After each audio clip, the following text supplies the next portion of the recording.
turno ventur, adveniat regnum tuum, fiat voluntas tua, sicut in cielo et in terra.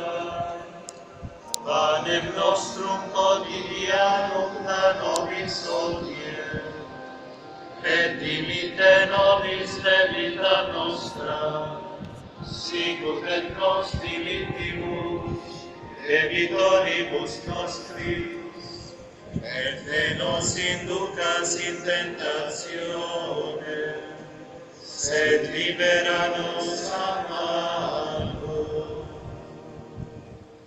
Domine vobiscum, et cum spiritu tuo, sit nomen Domini benedictum, ex hoc nunc et usque in saeculum, aiutorium nostrum in nomine Domini. qui feci caelum et terra, Benedicat vos omnipotens Deus, Pater, et Filius, et Spiritus Sanctus.